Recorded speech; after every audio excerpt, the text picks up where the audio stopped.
오늘의 사회 이슈를 홍희연 기자가 종합해드립니다. 오늘의 이슈 포커스입니다. 일본 정부가 아베 신조 일본 총리의 평창 동계올림픽 참석 문제를 협의하자고 우리 정부에 공식 요청했습니다. 청와대 관계자는 24일 일본 정부가 주일 한국 대사관에 아베 총리 방안에 대한 협의를 공식적으로 요청했다고 말했습니다.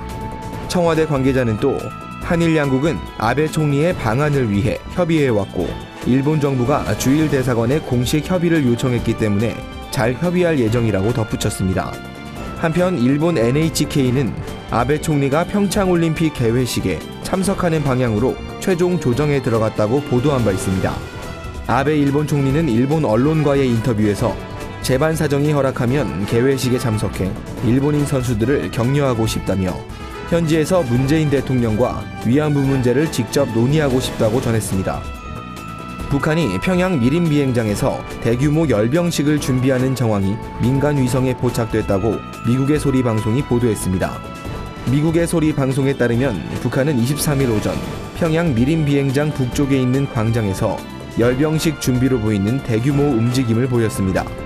위성 사진을 살펴보면 광장 한쪽에 차량 수백여 대가 주차돼 있고 곳곳엔 군인들이 줄지어 이동하고 있다고 미국의 소리 방송은 설명했습니다. 실제로 북한은 정규군 창설 70주년인 오는 2월 8일을 앞두고 열병식을 준비하는 동향이 우리 정부에도 포착된 것으로 알려졌습니다. 한편 북한은 2월 8일을 인민군 창건일로 공식 지정하기도 했습니다.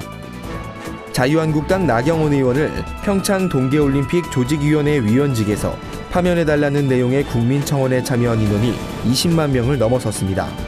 이로써 정부는 해당 청원에 대한 공식 입장을 내놔야 하는 상황에 처했습니다.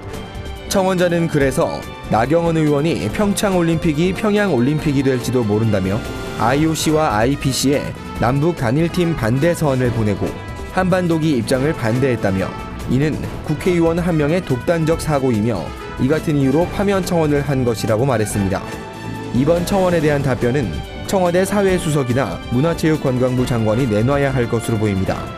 하지만 위원직 박탈 자격은 올림픽 조직위원회에 있어 청와대가 내놓는 답변은 원론 수준에 그칠 전망입니다. 지난해 주요 은행의 전세대출 규모가 역대 가장 큰 폭으로 증가했습니다.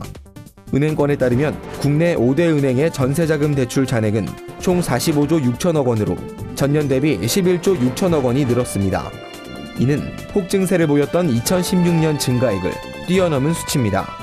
가파른 전세대출 증가세는 전세값 상승에 따른 것으로 풀이됩니다.